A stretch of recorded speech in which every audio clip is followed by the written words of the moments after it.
Now, also in the state, in less than 24 hours, the directive issued by the Enugu State electricity regulator to MainPower Electricity Distribution Limited will become effective. Band A consumers in Enugu State in a few hours will begin paying 160 naira per kilowatt hour, as opposed to the current rate of 209 naira per kilowatt hour, in accordance with the tariff order for MainPower Electricity Distribution Limited 2025. I mean, what a time to be a Band A consumer. Joining us now is Public Affairs Analyst, who also happens to be a Band A customer, Sir Abuchi Anueyiagu. Sir Abuchi, good morning and welcome to the show. Good morning, Natalie.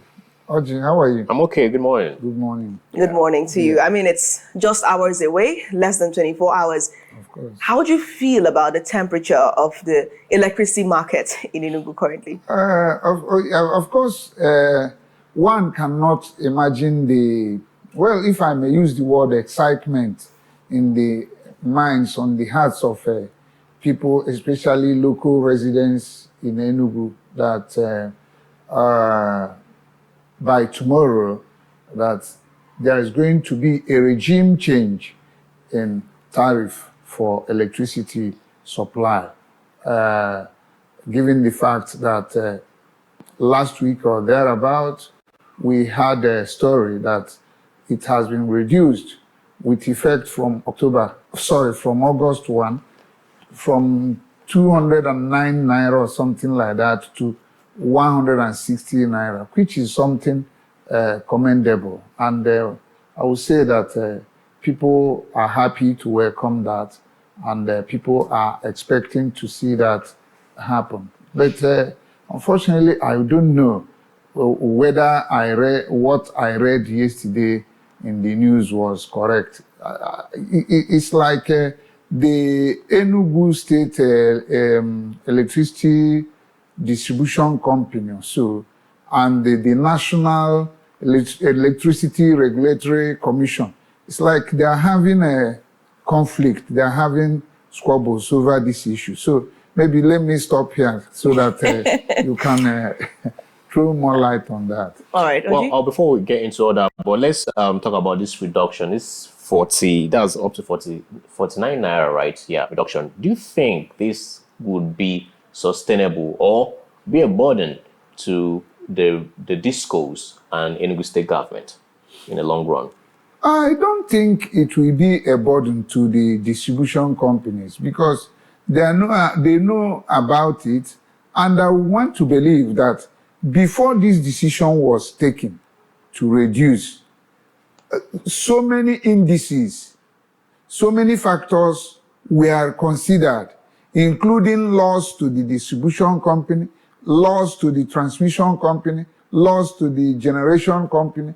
All these things were factored in and put into consideration before they weighed the pros and cons, and in terms of profit and loss, before they now arrived at the conclusion of reducing it to 100. So it wasn't something that just somebody woke up and announced without doing due diligence. So I believe that due diligence was done very carefully, and conclusion arrived at before this decision was taken. So it's going to be beneficial both to the consumer and to the distribution companies, and even to the generation, because the distribution companies, they must have put into consideration the amount that they pay to get supply from the transmission company,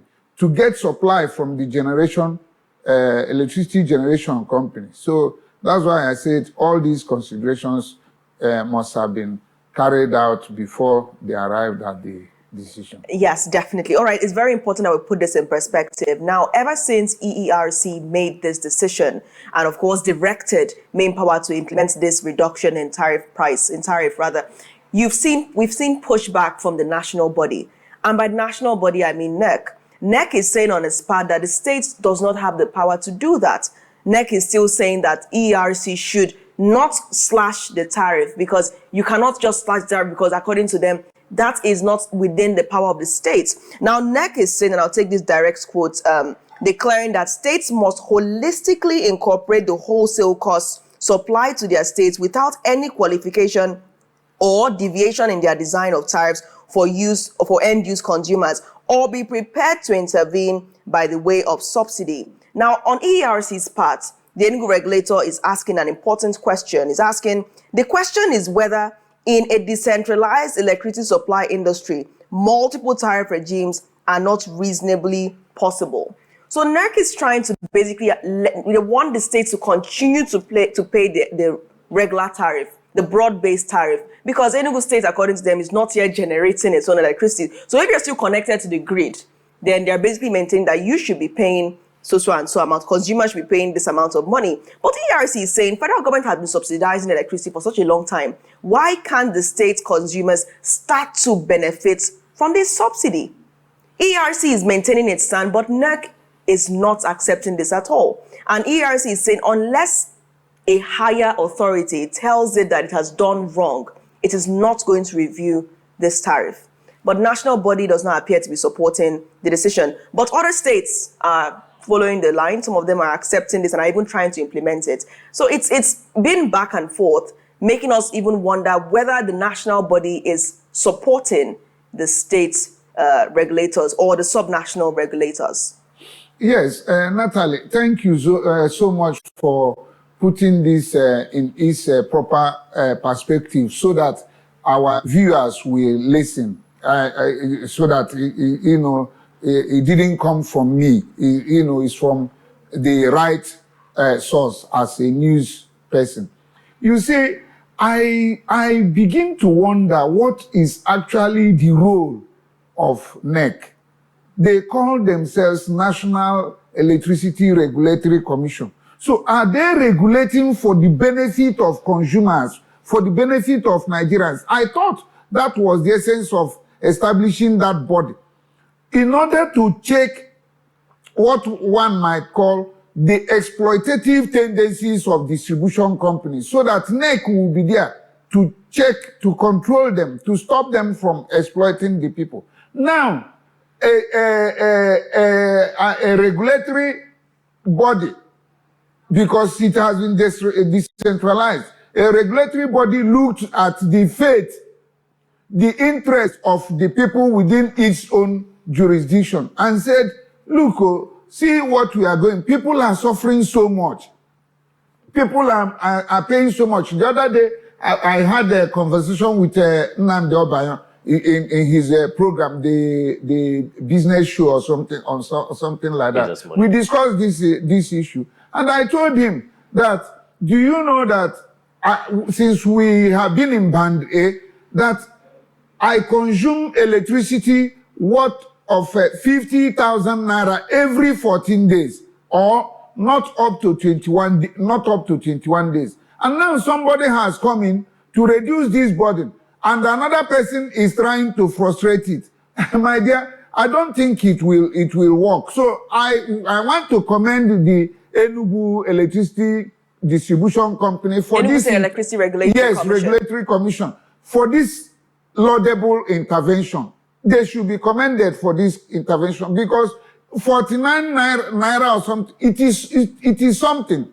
My people will say penny wego, kobo we. So it is something. 49 naira is really something for a consumer in band A. And I would urge the Enugu Electricity Regulatory Commission not to listen to those people. Rather, they are by this conduct now exposing themselves as not working for the people. With electricity amendments law, empowering subnationals and regulators, where should NEC draw the line, in getting involved in certain kind of regulation as they are talking to EERC to avert not going down to 160 naira rather than 209 naira? You see,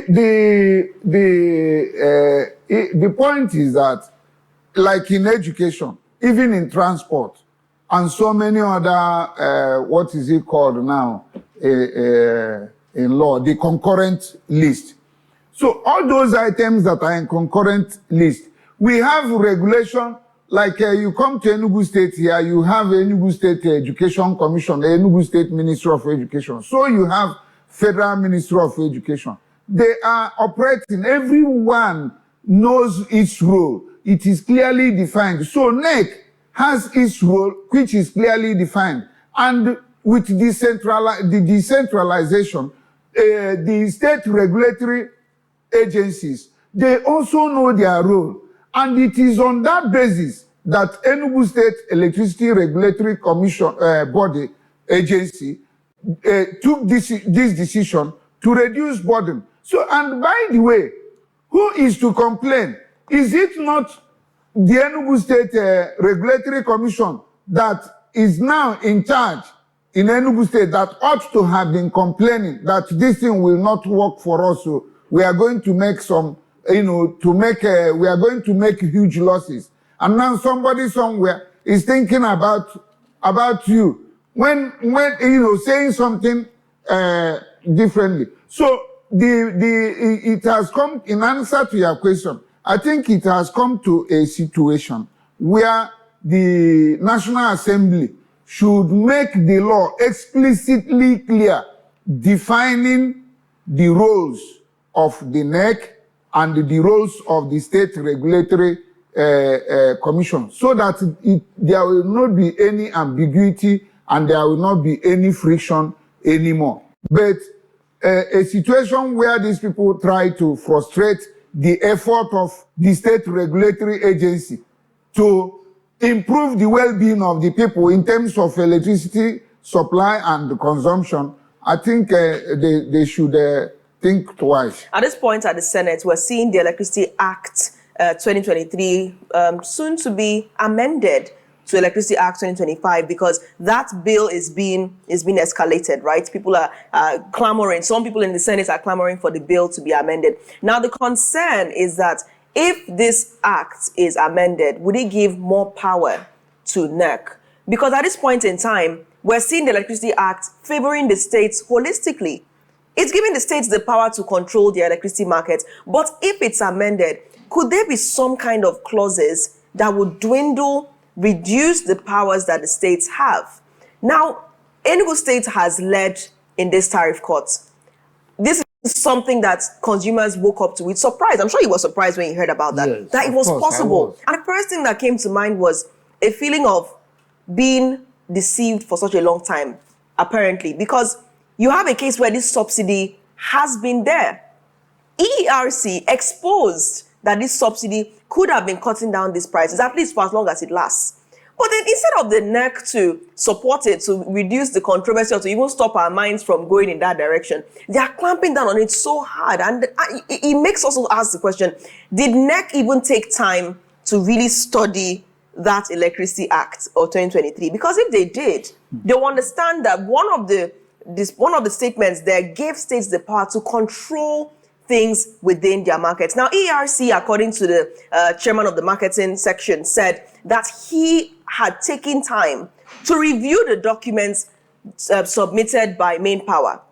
MainPower said this is our workforce, these are the number of consumers we cater to in Band A, these are the number of consumers in Band B, C, D, E. And they now realize, okay, if all this is being considered, and they considered other technical aspects as well, then this is the tariff that will work for Enugu State. And they decided to now even implement the subsidy to reduce the cost more. And they said it could have even gone down more. But they decided to pick a certain price to avoid the weight being too much if the subsidy is eventually removed. So why would such a process be followed? And somebody in Abuja would now say it's not going to work. It just makes you wonder who exactly NEC is favoring. My dear, as I said earlier, I think they are trying to protect some vested interest somewhere. That's the way I look at it. NEC is trying, they are not open, they are not transparent, they are being dishonest, and they're trying to cover up under the guise of being a regulatory agency. Somebody did something that will be beneficial to the person, to the people you say you claim that you are protecting, and you are kicking against it. Is it not, how do you reconcile that? So it's a contradiction. It's a contradiction. So NEC, they should re-examine themselves so that people will not see them as working for a vested interest somewhere, because that's what it is now. The Enugu State Regulatory Agency, they are now showing the people, look, we have come into the system and we have seen the areas of lacuna, the areas that people are being unduly exploited. And we want to stop that undue exploitation of the people. We want to protect the interests of the consumers. We want to protect them. So, and somebody somewhere wants the status quo to be maintained. No, it won't happen. What I will urge Enugu State Electricity Regulatory Body is to keep deaf ears to all these threats. It's like trying to bully them or intimidate them. They should not succumb. Do you consider blackmail the assertion that if the states choose to proceed with this, that maybe the states would have to provide their own subsidy? Do you think that that's a subtle way of blackmailing the Enugu regulator to step back? Second question, could this be a thing of the Southeast? If it was Lagos that decided to implement this tariff cut, would next to be responding this way? Is it because a state in Southeast Nigeria is leading the charge on this tariff cut? I think so. Taking it from your last question, I think there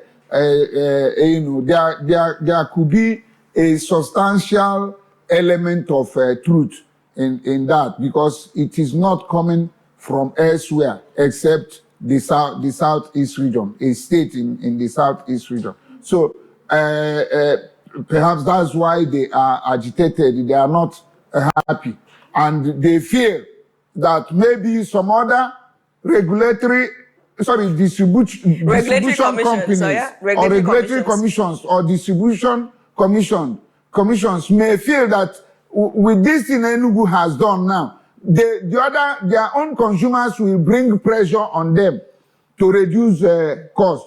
So they are now already. Is it? Some other states. Of course, that is what it should be. When you see good thing happening somewhere, you will like to have it. So with this space that Enugu State has said, I know that there will be pressure on others. And those your exploiter, you don't expect your exploiter to leave you so freely like that. It's not done. You remember the issue of colonization and all that. You remember it took a struggle before people gained their independence. So that is the kind of thing that we are seeing now with this issue of electricity regulation. But I would say Enugu State Electricity Distribution Company, and that yes, and they should not succumb to this blackmail. In answer to your first question, yeah. I see it as blackmail, trying to intimidate them and cajole them to shift from a laudable thing that they have done. They should not listen to that. Okay, then again, also, let's come from this perspective. Is this trying to protect the interest of investors other than of the consumers? And also, would it alter more investment? You mean the action of NEC or NEC. Action of NEC? The action of NEC, I don't know, it still remains questionable, because the investor's interest was considered before this decision was taken. I keep saying it. The investor's interest was adequately, commensurately, sufficiently considered, put into consideration. All pros and cons weighed before they arrived at this decision. So the interest of the investor was taken care of. And the investor complained? It's about 2 weeks now. They made the announcement. And you know the essence of making that announcement early is to see those that will say no, or those that will accept it. So, but I am yet to hear any investor complaining, apart from NEC. Is NEC investor or a regulatory body? We're just trying to harness all that could be, maybe the reason why they are the uproar. They don't have any reason. Let them give their reason now. These people have, it's like you come into a house and you saw something that had been hidden somewhere. and you reveal it, you expose it, you say, look, oh, this thing have been here, and it ought to have been beneficial to the inmates of the the roommates of that particular room. And then somebody who is not living in that room comes to say, no, leave it as it has been. Who is fooling who? So I don't think that NEC is protecting the interest of the investor. Maybe NEC is protecting an existing exploitation, which perhaps they are beneficial, they are a part of the benefit, they are part beneficiaries of that wrong system. So, and then Enugu State Regulatory Commission is saying no to it. We cannot allow this thing to continue. It should no longer be business as usual. That is what Enugu State Regulatory Commission has done now. Do you see NEC going ahead to pursue some kind of injunction to stop Enugu regulator from doing what it needs to do? Until we see that, I don't think on whose authority will they be acting. They are representing the presidency. NEC is an arm of the executive, is an arm of the presidency. So if they go to court, then it means that the federal government, that is the executive, the federal government has given them the authority to do that, which means in other way that the federal government has set somebody on a mission, on a salt mission, gave the person salt to go and deliver something, and then set out rain to beat the person. So the federal government could not have decentralized, and even the decentralized, which allowed the states or some other bodies to regulate electricity distribution. Then at the same time, the same federal government will be working against those. I thought that this NEC, what they ought to have been doing now is to be the police of the state regulatory agencies, because you might find out a situation where some state regulatory agencies might try to even jack up the price of tariff astronomically and arbitrarily. It would have been the role of NEC to control them, to moderate, to say no, we have to protect the consumers. Now, a state regulatory agency has said we want to protect the interests of our consumers by coming down. The person that ought to have applauded them is now saying otherwise. It leaves much to be desired. All right. Thank you so much, Sir Abuchi, for joining the program today. And we understand that some people are hearing it's very technical. I'll tell you, this issue is highly technical. Like if you start to look at the numbers. Right. Well, let's see what happens from tomorrow, see. By the way. Yeah, so while we go on this quick breather, we'll bring you this. I hope our producer can get it ready in just moments. We'll bring you this snippet of this special Affairs Spotlight edition on the EERC Band 8 tariff court to bring you up to speed with how matters are escalating. Afia TV paid a visit to the Enugu regulator's office last Friday when matters got heated between the Gencos, between NEC and the Enugu regulator. So while we wait for our next guest, we'll bring you the special snippet from the Spotlight episode so that you can see how matters are escalating, and then we'll come back to discuss the spate of building collapses in the Southeast, studying what has happened recently in the region. The Morning Show returns shortly. Do stay tuned.